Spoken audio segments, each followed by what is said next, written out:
You're listening to KZOM, Oleander Public Radio. Hello, everyone. Welcome once again to People's Guide to the Cthulhu Mythos. Join us as we talk about all kinds of creepy stuff, spooky dooky things, and stuff that's just, ooh. Buy my book. It is called The Architects of Cosmic Doom, and you can find it in the show notes. It is a collection of horror stories that predate cosmic horror as we know it, with Lovecraft and Clark Ashton Smith and everyone else. I don't know, I can't remember right now. Anyway, Robert E. Howard. Thanks, Dave. But yeah, Ambrose Bierce is actually in the book. But yeah, no, this is cosmic horror, before pulps, before all that. And it covers a period of time from the mid 1800s to the early 20th century. And back to the show. The Harbour Master by Robert W. Chambers.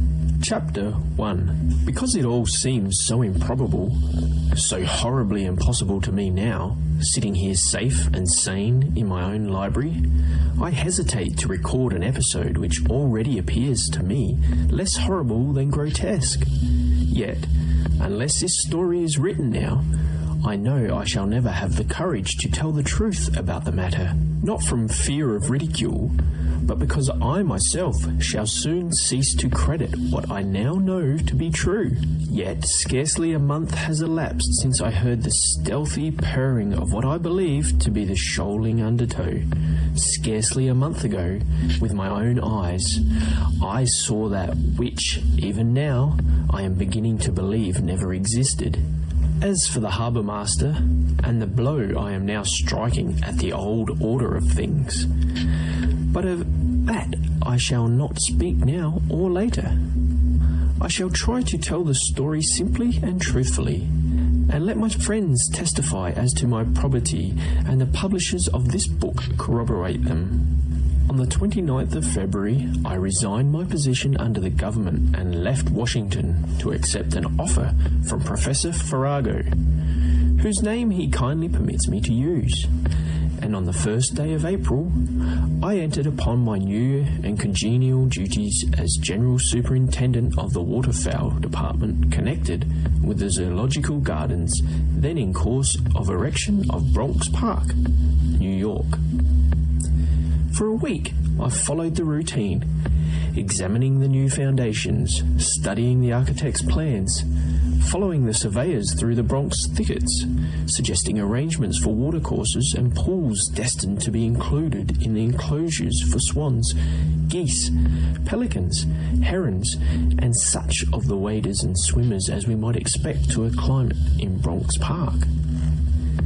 It was at that time the policy of the trustees and officers of the Zoological Gardens neither to employ collectors nor to send out expeditions in search of specimens.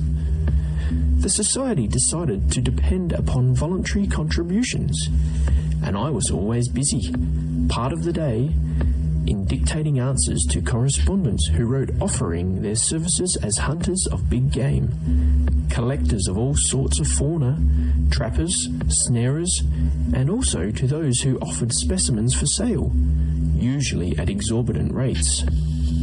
To the proprietors of five-legged kittens, mangy lynxes, moth-eaten coyotes, and dancing bears, I returned courteous but uncompromising refusals, of course, first submitting all such letters, together with my replies, to Professor Farrago.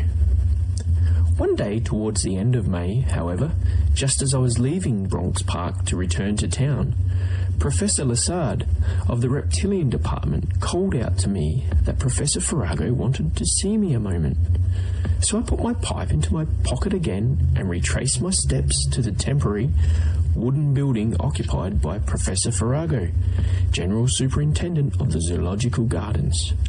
The professor, who was sitting at his desk before a pile of letters and replies submitted for approval by me, pushed his glasses down and looked over them at me with a whimsical smile that suggested amusement, impatience, annoyance, and perhaps a faint trace of apology. "Now, here's a letter," he said with a deliberate gesture towards a sheet of paper impaled on a file. "A letter that I suppose you remember." He disengaged the sheet of paper and handed it to me. "Oh, yes," I replied with a shrug. "Of course the man is mistaken. Or what?" demanded Professor Farrago, tranquilly wiping his glasses. "Or a liar," I replied.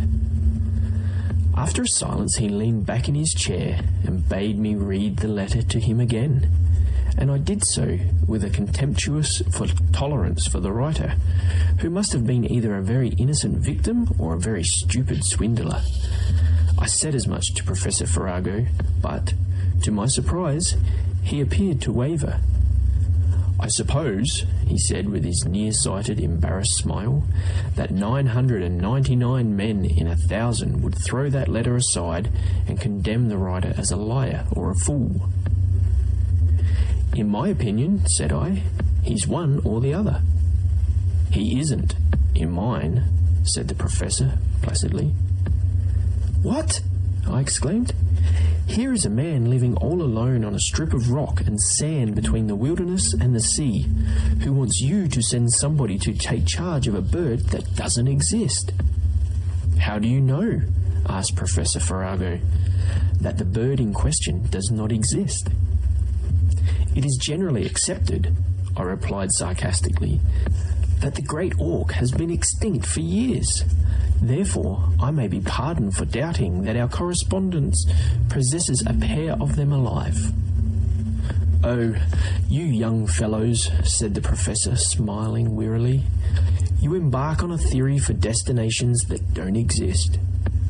He leaned back in his chair, his amused eyes searching space for the imaginary that made him smile.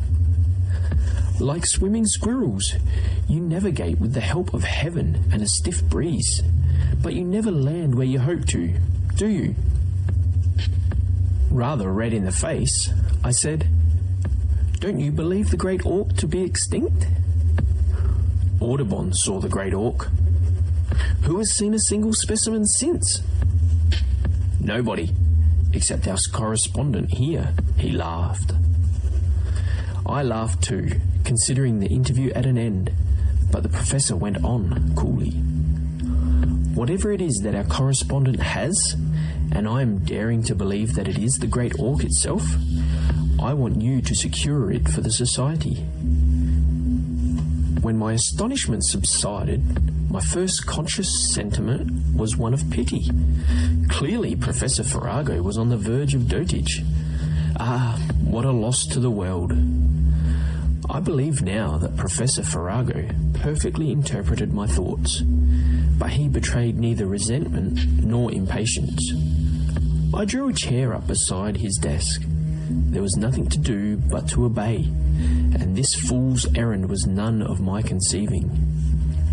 Together we made out a list of articles necessary for me and itemised the expenses I might incur, and I set a date for my return, allowing no margin for a successful termination to the expedition. "Never mind that," said the professor. "What I want you to do is get those birds here safely. Now, how many men will you take?" "None," I replied bluntly. "It's a useless expense, unless there is something to bring back. If there is, I'll wire you, you may be sure." "Very well," said Professor Farrago good-humouredly. "You shall have all the assistance you may require. Can you leave tonight?" The old gentleman was certainly prompt. I nodded, half sulkily, aware of his amusement. "So," I said, picking up my hat, "I am to start north to find a place called Black Harbour, where there is a man named Halliard who possesses, among other household utensils, 2 extinct great auks." We were both laughing by this time. I asked him why on earth he credited the assertion of a male he had never before heard of. "I suppose," he replied, with the same half-apologetic, half-humorous smile, "it is instinct. I feel, somehow, that this man Halliard has got an Orc, perhaps two. I can't get away from the idea that we are on the eve of acquiring the rarest of living creatures. It's odd for a scientist to talk as I do. Doubtless you're shocked. Admit it, now. But I was not shocked. On the contrary, I was conscious that the same strange hope that Professor Farrago cherished was beginning, in spite of me, to stir my pulses too. If he has, I began, then stopped. The Professor and I looked hard at each other in silence. Go on, he said encouragingly. But I had nothing more to say, for the prospect of beholding with my own eyes a living specimen of the great Orc produced a series of conflicting emotions within me which rendered speech profanely superfluous. As I took my leave, Professor Farrago came to the door of the temporary wooden office and handed me the letter written by the man Halliard. I folded it and put it into my pocket, as Halliard might require it for my own identification. How much does he want for the pair? I asked. $10,000. Don't demur. If the birds are really... I know, I said hastily, not daring to hope too much. One thing more, said Professor Farrago, gravely. You know, in that last paragraph of his letter, Halliard speaks of something else in the way of the specimens. An undiscovered species of amphibious biped. Just read that paragraph again, will you? I drew the letter from my pocket and read as he directed. When you have seen the two living specimens of the great Orc and have satisfied yourself that I tell the truth, you may be wise enough to listen without prejudice to a statement I shall make concerning the existence of the strangest creature ever fashioned. I will merely say, at this time, that the creature referred to is an amphibious biped and inhabits the ocean near the coast. More I cannot say, for I personally have not seen the animal, but I have a witness who has, and there are many who affirm that they have seen the creature. You will naturally say that my statement amounts to nothing, but when your representatives arrive, if he be free from prejudice, I expect his reports to you concerning this sea biped will confirm the solemn statements of a witness I know to be unimpeachable. Yours truly, Burton Halliard, Black Harbour. Well, I said after a moment's thought, here goes for the wild goose chase. Wild Orc, you mean, said Professor Farrago, shaking hands with me. You will start tonight, won't you? Yes, but heaven knows how I'm ever going to land in this man's Halliard's dooryard. Goodbye. About that sea biped, began Professor Farrago shyly. Oh, don't, I said. I can swallow the Orcs, feathers and claws, but if this fellow Halliard is hinting he's seen an amphibious creature resembling a man... Or a woman, said the Professor cautiously.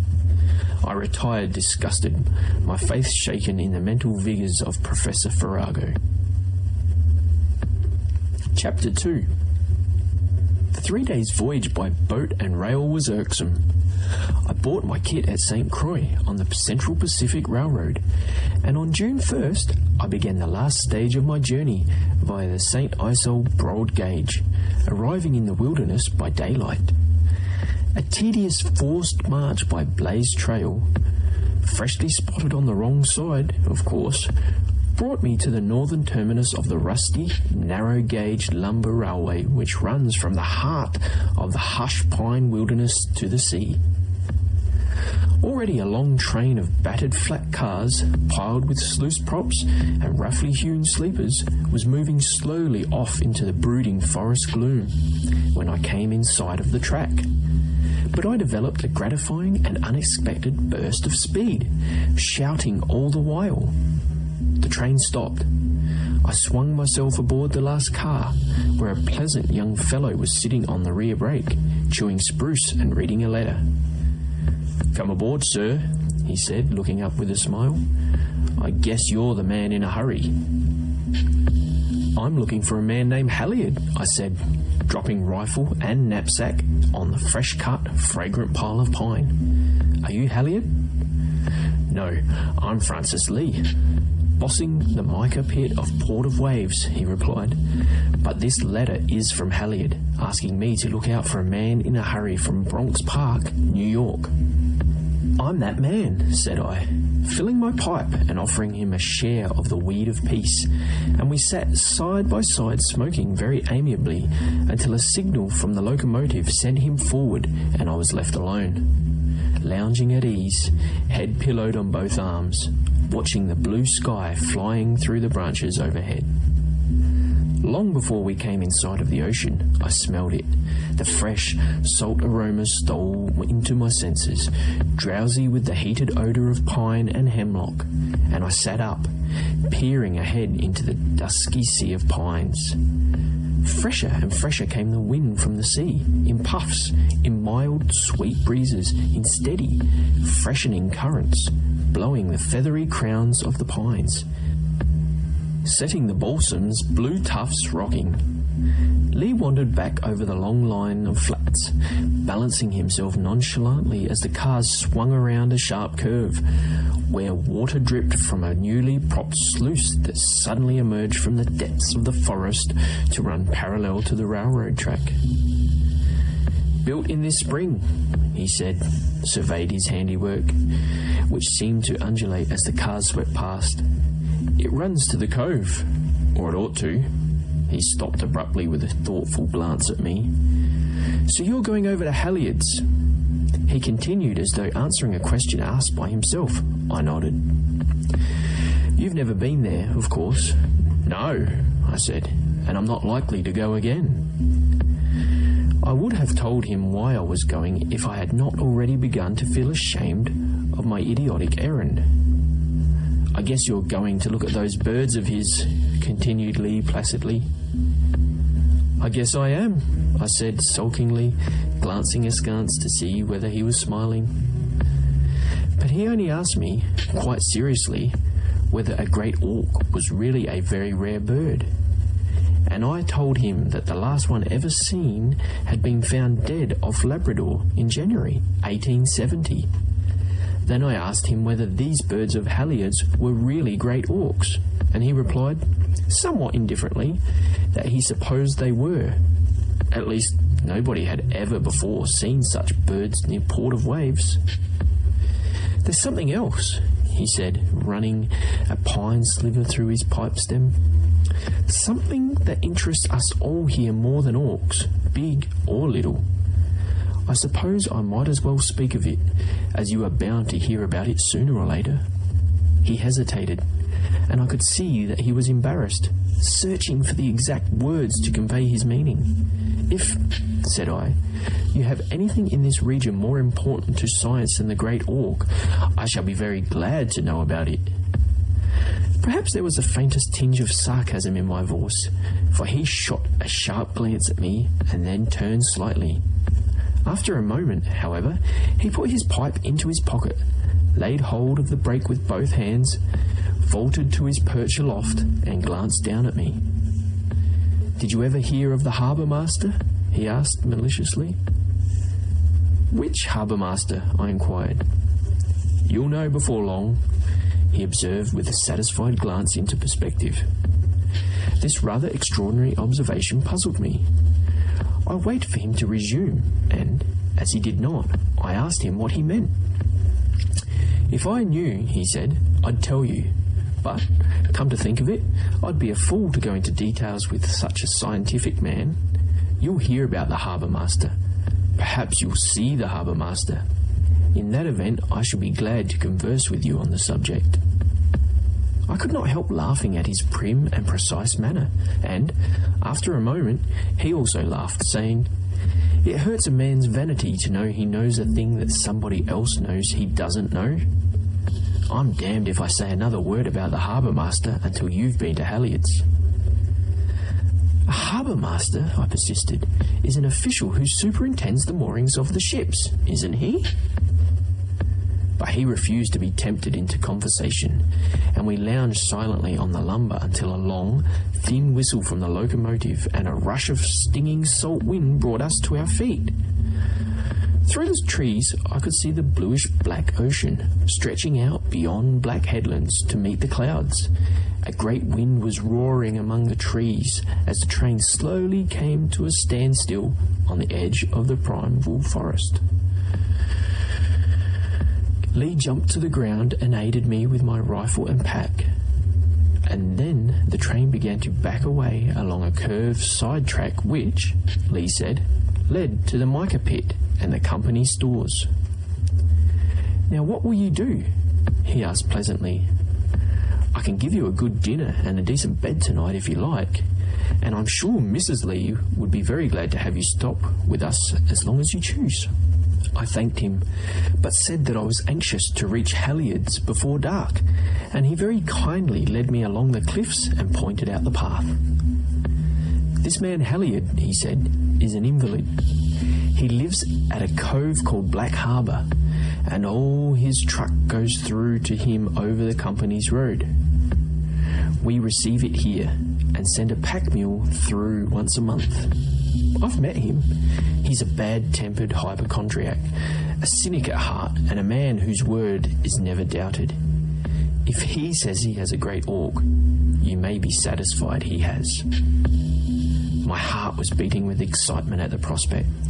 I looked out across the wooded headlands and tangled stretches of dune and hollow, trying to realize what it might mean to me, to Professor Farrago, to the world if I should lead back to New York a live orc. "He's a crank," said Lee. "Frankly, I don't like him. If you find it unpleasant there, come back to us." "Does Halliard live alone?" I asked. "Yes, except for a professional trained nurse. Poor thing." "A man?" "No," said Lee disgustedly. Presently he gave me a peculiar glance, hesitated, and finally said, "Ask Halliard to tell you about his nurse and the harbour master. Goodbye. I'm due at the quarry. Come and stay with us whenever you care to. You will find our welcome at Port of Waves." We shook hands and parted on the cliff. He turned back into the forest along the railway. I started northward, pack slung, rifle over my shoulder. Once I met a group of quarrymen, faces burned brick red, scarred hands swinging as they walked, and as I passed them with a nod, turning, I saw that they also had turned to look after me, and I caught a word or two of their conversation whirled back to me on the sea wind. They were speaking of the harbour master. Chapter 3. Towards sunset, I came out on a sheer granite cliff where the seabirds were whirling and clamouring, and the great breakers dashed, rolling in double-thundered reverberations on the sun-dyed crimson sands below the rock. Across the half-moon of beach towered another cliff, and, beside this, I saw a column of smoke rising in the still air. It certainly came from Halliard's chimney, although the opposite cliff prevented me from seeing the house itself. I rested a moment to refill my pipe, then resumed rifle and pack, and cautiously started to skirt the cliff. I had descended halfway towards the beach and was examining the cliff opposite when something on the very top of the rock arrested my attention. A man darkly outlined against the sky. The next moment, however, I knew it could not be a man, for the object suddenly glided over the face of the cliff and slid down the sheer, smooth lace like a lizard. Before I could get a square look at it, the thing crawled into the surf, or at least it seemed to. But the whole episode occurred so suddenly, so unexpectedly, that I was not sure I had seen anything at all. However, I was curious enough to climb the cliff on the land side and make my way towards the spot where I imagined I saw the man. Of course, there was nothing there, not a trace of a human being. I mean, something had been there. A sea otter, possibly? For the remains of a freshly killed fish lay on the rock, eaten to the backbone and tail. The next moment, below me, I saw the house, a freshly painted, trim, flimsy structure. Modern and very much out of harmony with the splendid savagery surrounding it. It struck a nasty, cheap note in the noble, grey monotony of the headland of the sea. The descent was easy enough. I crossed the crescent beach, hard as pink marble, and found a little trodden path among the rocks that led to the front porch of the house. There were 2 people on the porch. I heard their voices before I saw them, and when I set my foot upon the wooden steps, I saw one of them, a woman, rise from her chair and step hastily toward me. "Come back," cried the other, a man with a smooth-shaven, deeply lined face and a pair of angry blue eyes. And the woman stepped back quietly, acknowledging my lifted hat with a silent inclination. The man, who was reclining in an invalid's rolling chair, clapped both large, pale hands to the wheels and pushed himself out along the porch. He had shawls pinned about him, an untidy, drab-coloured hat on his head, and when he looked down at me, he scowled.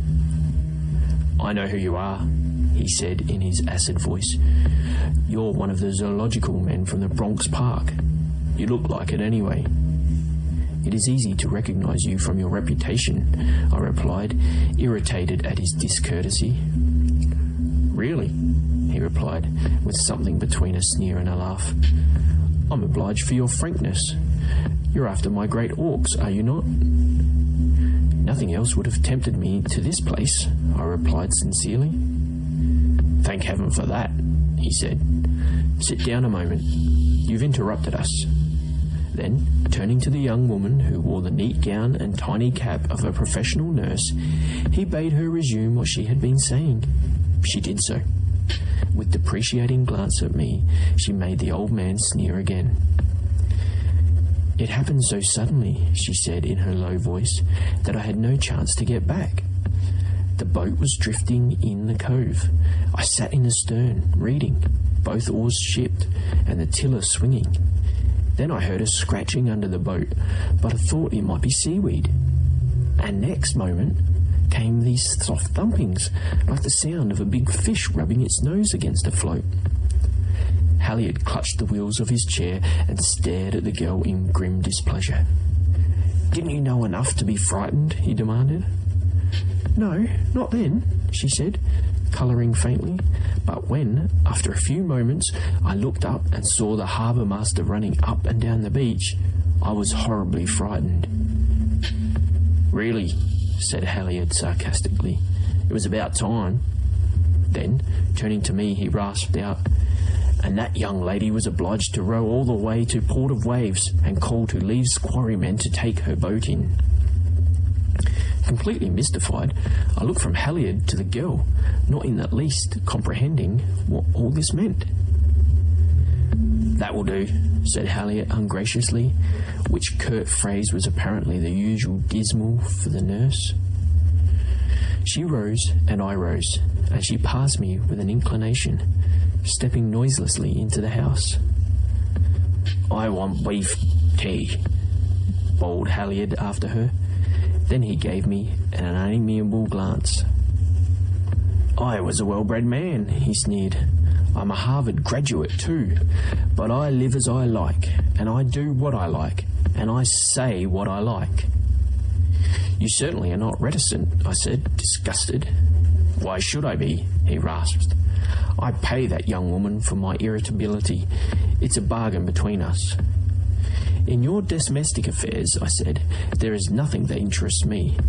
I came here to see those orcs."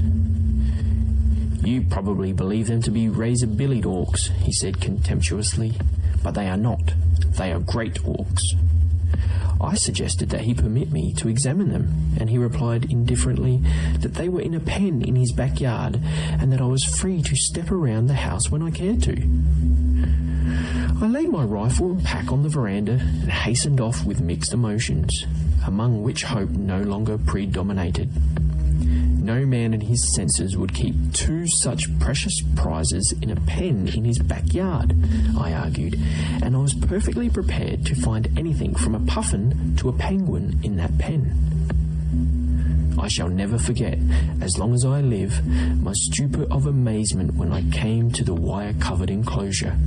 Not only were there two great orcs in the pen, alive, breathing, squatting in bulky majesty on their seaweed bed, but one of them was gravely contemplating two newly hatched chicks, all bill and feet, which nestled sedately at the edge of a puddle of salt water, where some small fish were swimming.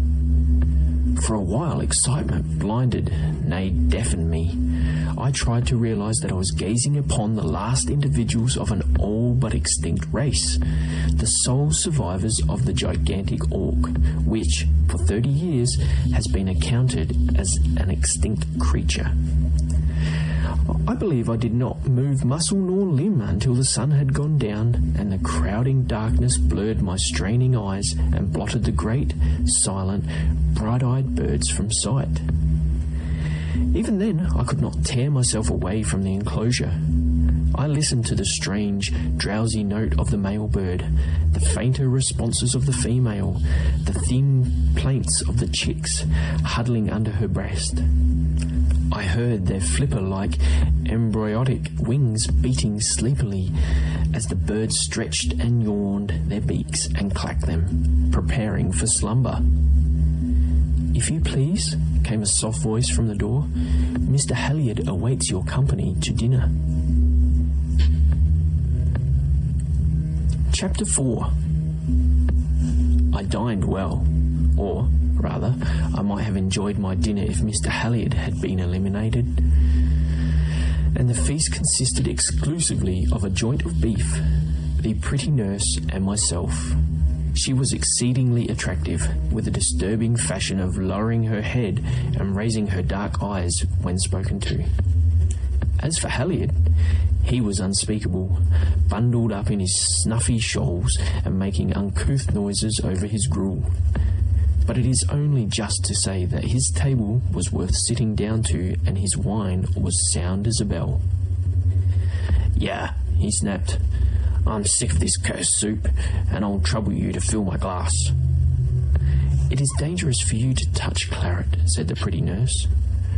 "I might as well die at dinner as anywhere," he observed. "Certainly," said I, cheerfully passing the decanter, but he did not appear overpleased with the attention. "I can't smoke either," he snarled, hitching the shawls around until he looked like Richard III.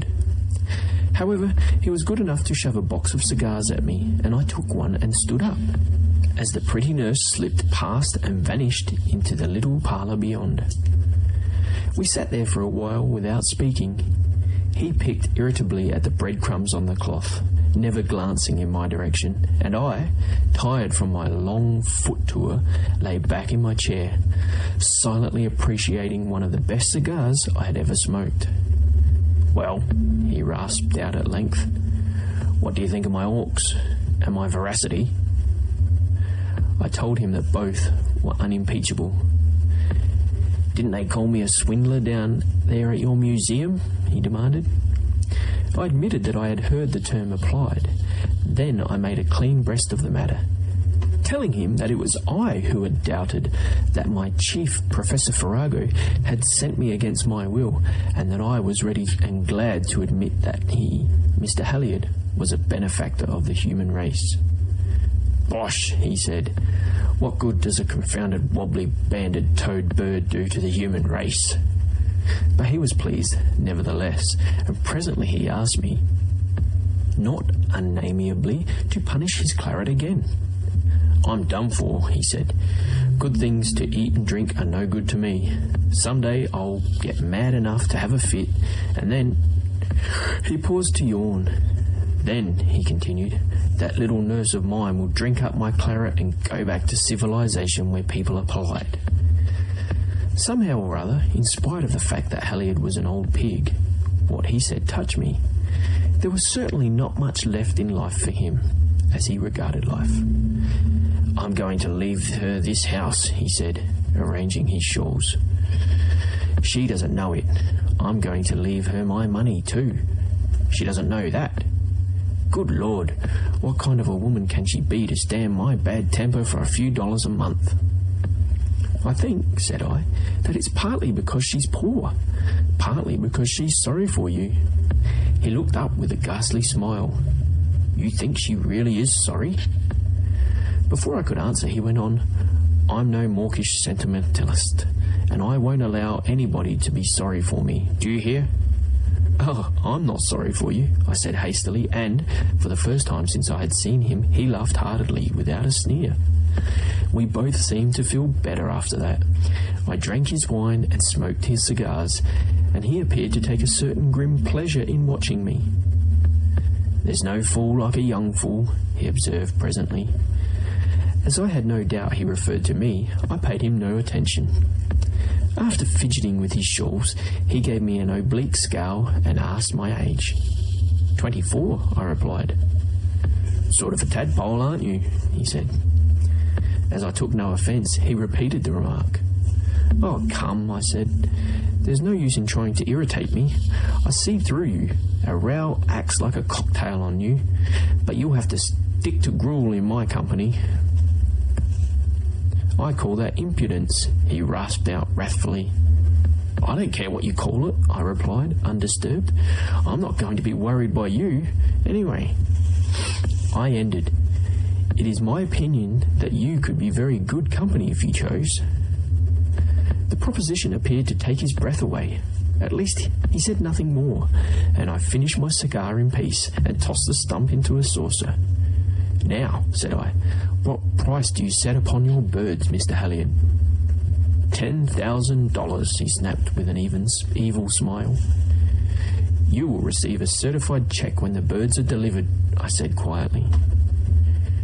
You don't mean to say you agree to that outrageous bargain, and I won't take a cent less either. Good Lord! Haven't you any spirit left? He cried, half rising from his pile of shawls. His piteous eagerness for a dispute sent me into a laughter impossible to control, and he eyed me, mouth open, animosity rising visibly. Then he seized the wheels of his invalid chair and trundled away, too mad to speak, and I strolled out into the parlour, still laughing. The pretty nurse was there, sewing under a hanging lamp. If I am not indiscreet, I began. Indiscretion is the better part of valour, she said, dropping her head but raising her eyes. So I sat down with a frivolous smile peculiar to the appreciated. Doubtless, said I, you are hemming a kerchief. Doubtless I am not, she said. This is a nightcap for Mr. Halliard.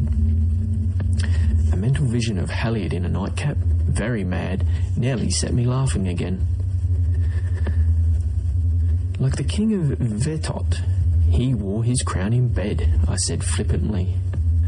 The king of Vetot might have made that remark, she observed, rethreading her needle.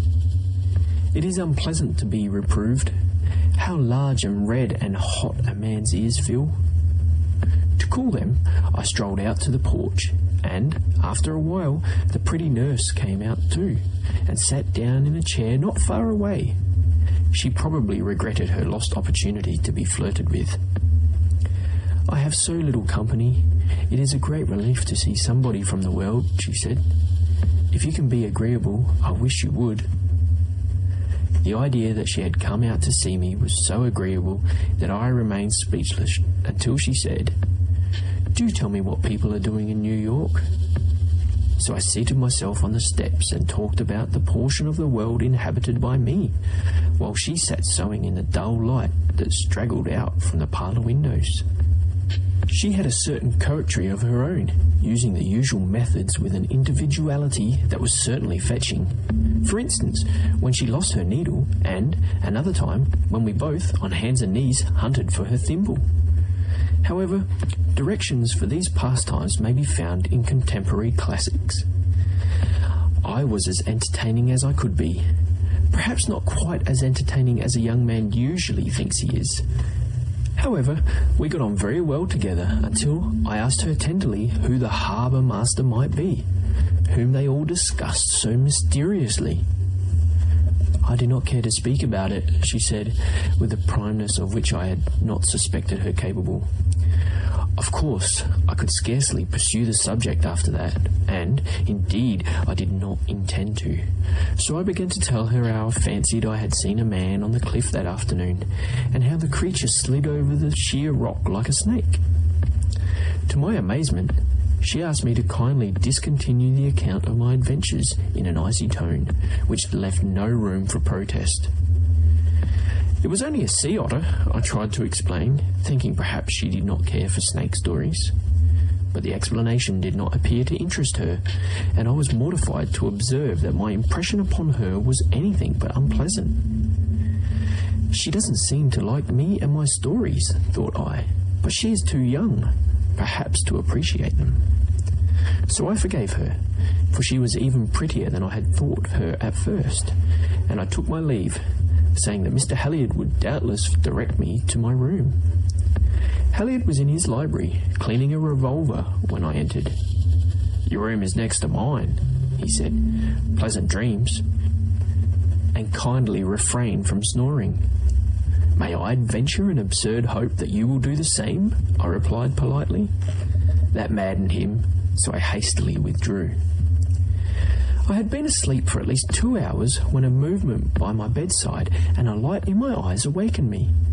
I sat bolt upright in bed, blinking at Halliard, who, clad in a dressing gown and wearing a nightcap, had wheeled himself into my room with one hand, while the other hand he solemnly waved a candle over my head.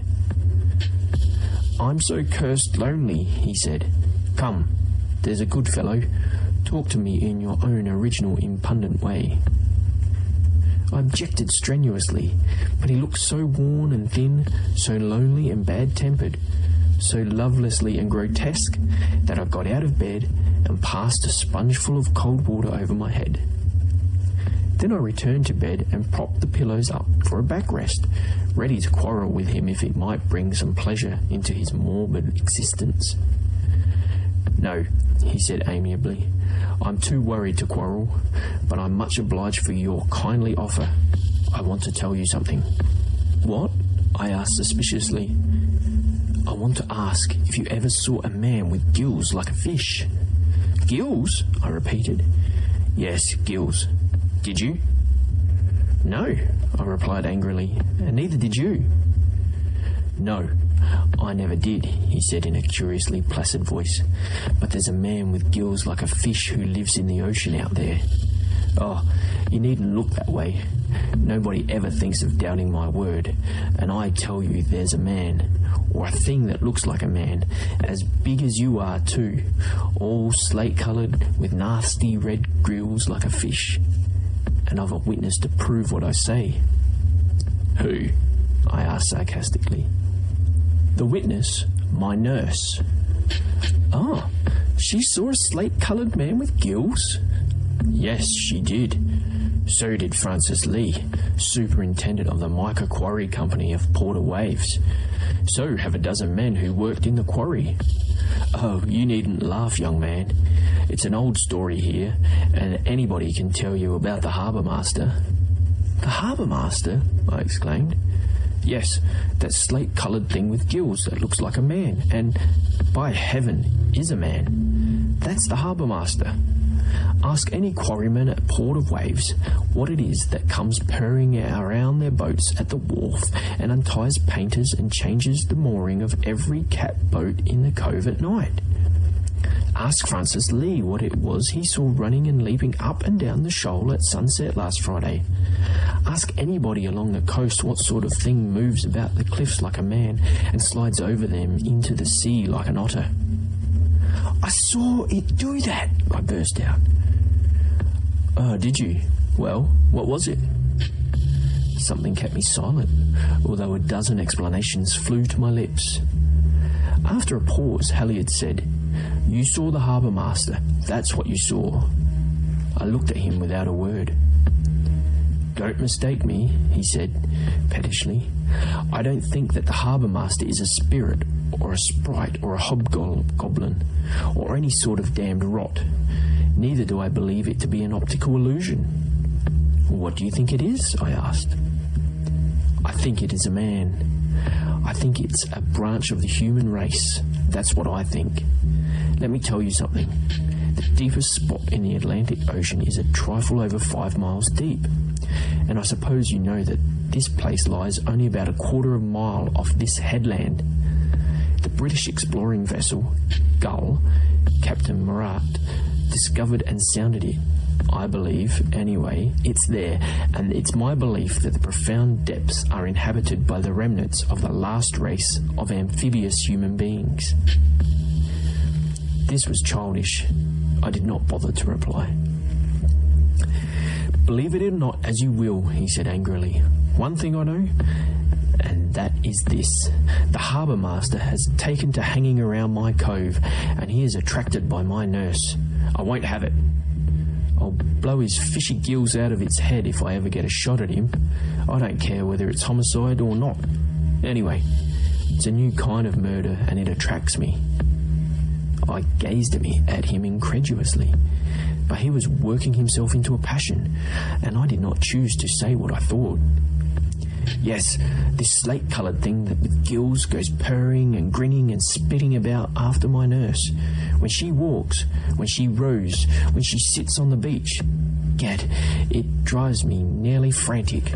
I won't tolerate it, I tell you. No, said I wouldn't either. And I rolled over in bed, convulsed with laughter.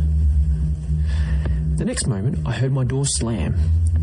I smothered my mirth and rose to close the window, for the land wind blew cold from the forest, and a drizzle was sweeping the carpet as far as my bed.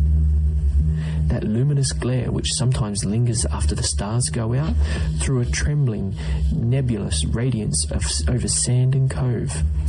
I heard the seething currents under the breakers, softened thunder, louder than I ever heard it.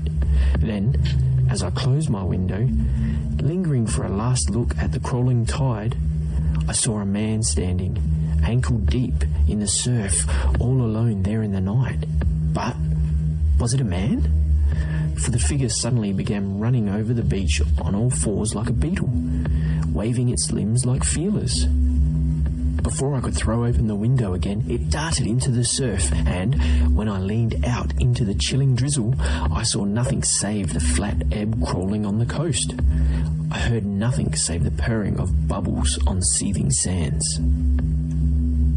Chapter 5. It took me a week to perfect my arrangements for transporting the great auks by water to Port of Waves, where a lumber schooner was to be sent from Petite Saint Isle, chartered by me for a voyage to New York. I had constructed a cage made of osiers, in which my auks were to squat until they arrived at Bronx Park. My telegrams to Professor Farrago were brief. One merely said, "Victory." Another explained that I wanted no assistance, and a third read, "Schooner chartered. Arrive New York July 1st. Send furniture van to foot of Bluff Street." My week as a guest of Mr. Halliard proved interesting. I wrangled with that invalid to his heart's content. I worked all day on my osier cage. I hunted the thimble in the moonlight with the pretty nurse. We sometimes found it. As for the thing they called the harbour master, I saw it a dozen times, but always either at night or so far away and so close to the sea that of course no trace of it remained when I reached the spot, rifle in hand. I had quite made up my mind that the so-called harbour master was a demented darky wandered from heaven knows where, perhaps shipwrecked and gone mad from his sufferings. Still, it was far from pleasant to know that the creature was strongly attracted by the pretty nurse. She, however, persisted in regarding the harbour master as a sea creature. She earnestly affirmed that it had gills, like a fish's gills, that it had a soft, fleshy hole for a mouth, and its eyes were luminous and lidless and fixed. Besides, she said with a shudder, it's all slate colour, like a porpoise, and it looks as wet as a sheet of India rubber in a dissecting room. The day before I went to sail with my auks in a catboat bound for Port of Waves, Halliard trundled up to me in his chair and announced his intention of going with me. "Going where?" I asked. "To New York. July 1st. Send furniture van to foot of Bluff Street." My week as a guest of Mr. Halliard proved interesting. I wrangled with that invalid to his heart's content. I had quite made up my mind that the so-called harbour master was a demented darky wandered from heaven knows where, perhaps shipwrecked and gone mad from his sufferings. Still, it was far from pleasant to know that the so-called harbour master was a sea creature. She, however, persisted in regarding the harbour master as a sea creature, that it had a soft, fleshy hole for a mouth, and its eyes were luminous and fixed. Besides, she said with a shudder, it's all slate colour, like a porpoise, and it looks as wet as a sheet of India rubber in a dissecting room. The day before I went to sail with my auks in a catboat bound for Port of Waves, Halliard trundled up to me in his chair and announced his intention of going with me. "Going where?" I asked. To Port of Waves, and then to New York, he replied tranquilly. I was doubtful, and my lack of cordiality hurt his feelings. Ah, of course, if you need the sea voyage, I began. I don't. I need you, he said savagely. I need the stimulus of our daily quarrel. I never disagreed so pleasantly with anybody in my life. It agrees with me. I am 100% better than I was last week. I was inclined to resent this, but something in the deep-lined face of the invalid softened me. Besides, I had taken a hearty liking to the old pig. I don't want any mawkish sentiment about it, he said, observing me closely. I won't permit anybody to feel sorry for me. Do you understand? I'll trouble you to use a different tone in addressing me, I replied hotly. I'll feel sorry for you if I choose to. And our usual quarrel proceeded, to his deep satisfaction. By 6 o'clock the next evening, I had Halliard's luggage stowed away in the catboat, and the pretty nurse's effects corded down, with the newly hatched orc chicks in a hat box on top. She and I placed the osier cage aboard, securing it firmly, and then, throwing tablecloths over the orcs' heads, we led those simple and dignified birds down the path and across the plank at the little wooden pier. Together we locked up the house, while Halliard stormed at us both and wheeled himself furiously up and down the beach below. At the last moment she forgot her thimble, but we found it. I forget where. Come on, shouted Halliard, waving his shawls furiously. What the devil are you about up there? He received our explanation with a sniff, and we trundled him aboard without further ceremony. Don't run me across the plank like a steamer trunk, he shouted, as I shot him dexterously into the cockpit. But the wind was dying away, and I had no time to dispute with him then. The sun was setting above the pine-clad ridge as our sail flapped and partly filled, and I cast off, and began a long tack, east by south, to avoid the spouting rocks on our starboard bow. The seabirds rose in clouds as we swung across the shoal. The black surf ducks scattered out to sea. The gulls tossed their sun-tipped wings in the ocean, riding the rollers like bits of froth. Already we were sailing slowly out across that great hole in the ocean, 5 miles deep, the most profound sounding ever taken in the Atlantic. The presence of great heights or great depths, seen or unseen, always impresses the human mind, perhaps oppresses it. We were very silent. The sunlit stain on the cliff and beach deepened to crimson, then faded into sombre purple bloom that lingered long after the rose tint died out in the zenith. Our progress was slow at times, although the sail filled with the rising land breeze, we scarcely seemed to move at all. Of course, said the pretty nurse, we couldn't be aground in the deepest hole in the Atlantic. Scarcely, said Halliard sarcastically, unless we're grounded on a whale. What's that soft thumping? I asked. Have we run afoul of a barrel or a log? It was almost too dark to see, but I leaned over the rail and swept the water with my hand. Instantly something smooth glided under it, like the back of a great fish, and I jerked my hand back to the tiller. At the same moment, the whole surface of the water seemed to begin to purr, with a sound like the breaking of froth in a champagne glass. What's the matter with you? Asked Halliard sharply. A fish came up under my hand, I said. A porpoise or something. With a low cry, the pretty nurse clasped my arm in both her hands. Listen, she whispered. It's purring around the boat. What the devil's purring? Shouted Halliard. I won't have anything purring around me. At that moment, to my amazement, I saw that the boat had stopped entirely, although the sail was full and the small pennant fluttered from the masthead. Something, too, was tugging at the rudder, twisting and jerking it until the tiller strained and creaked in my hand. All at once it snapped. The tiller swung useless and the boat whirled around, heeling in the stiffening wind, and drove shoreward. It was then that I, ducking to escape the boom, caught a glimpse of something ahead. Something that a sudden wave seemed to toss on deck and leave there, wet and flapping. A man with round, fixed, fishy eyes and soft, slatty skin. But the horror of the thing were the two gills that swelled and relaxed spasmodically, emitting a rasping, purring sound. Two gasping, blood-red gills, all fluted and scalloped and distended. Frozen with amazement and repugnance, I stared at the creature. I felt the hair stirring on the head and the icy sweat on my forehead. "It's the harbour master," screamed Halliard. The harbour master had gathered himself into a wet lump, squatting motionless in the bows under the mast. His lidless eyes were phosphorescent, like the eyes of living codfish. After a while I felt that either fright or disgust was going to strangle me where I sat. But it was only the arms of the pretty nurse clasped around me in a frenzy of terror. There was not a firearm aboard that we could get at. Halliard's hand crept backward where a steel-shod boat hook lay, and I made a clutch at it. The next moment I had it in my hand and staggered forward, but the boat was already tumbling shoreward among the breakers, and the next I knew the harbour master ran at me like a colossal rat, just as the boat rolled over and over through the surf, spilling freight and passenger among the seaweed-covered rocks.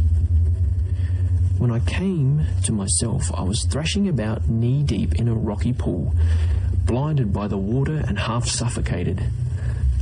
While under my feet, like a stranded porpoise, the harbour master made the water boil in his efforts to upset me. But his limbs seemed soft and boneless. He had no nails, no teeth, and he bounced and thumped and flapped and splashed like a fish, while I rained blows on him with the boat hook that sounded like blows on a football.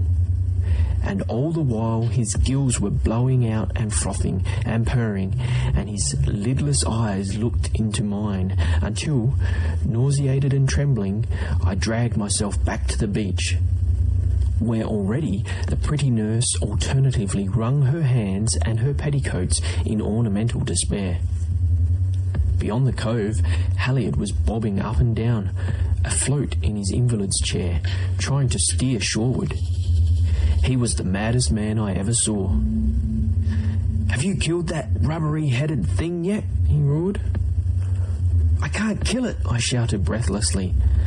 "I might as well try to kill a football." "Can't you punch a hole in it?" he bawled. "If only I can get at him." His words were drowned in a thunderous splashing, a roar of great, broad flippers beating the sea, and I saw the gigantic forms of my two great orcs, followed by their chicks, blundering past in a shower of spray, driving headlong out into the ocean. "Oh, Lord," I said, "I can't stand that." And for the first time in my life, I fainted peacefully and appropriately at the feet of the pretty nurse. It is within the range of possibility that this story may be doubted. It doesn't matter. Nothing can add to the despair of a man who has lost two great orcs. As for Halliard, nothing affects him, except his involuntary sea bath, and that did him so much good that he writes me from the south that he's going on a walking tour through Switzerland, if I'll join him. I might have joined him if he had not married the pretty nurse. I wonder whether... But of course, this is no place for speculation. In regard to the harbour master, you may believe it or not as you choose. But if you hear of any great orcs being found, kindly throw a tablecloth over their heads and notify the authorities at the new Zoological Gardens in Bronx Park, New York. The reward is $10,000. End of The Harbour Master by Robert W. Chambers. Recording by Robert Doolan. BoardGameBasics.podbean.com.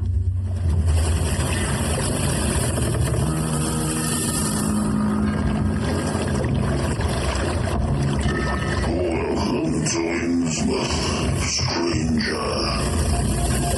Hi, I'm Rob Hyton from the Innsmouth Book Club. Join me and my fellow guide John Chadwick as we take you on a fortnightly tour of Innsmouth. We may visit places such as the Picture House, the Library and Innsmouth Museum to discuss all aspects of weird fiction, whether it be book, film, music, TV or art. As well as that, we stop over at the Gilman House to have a chat with a resident guest. That includes authors, artists, musicians, in fact Lovecraftian creatives of all types. You can find our free shows on Patreon, and there you can also sign up as a patron, which brings you bonus content, plus a monthly PDF copy of Innsmouth News, which features articles, author spotlights, all the latest news and reviews, and more. You can find us at patreon.com/InnsmouthBC.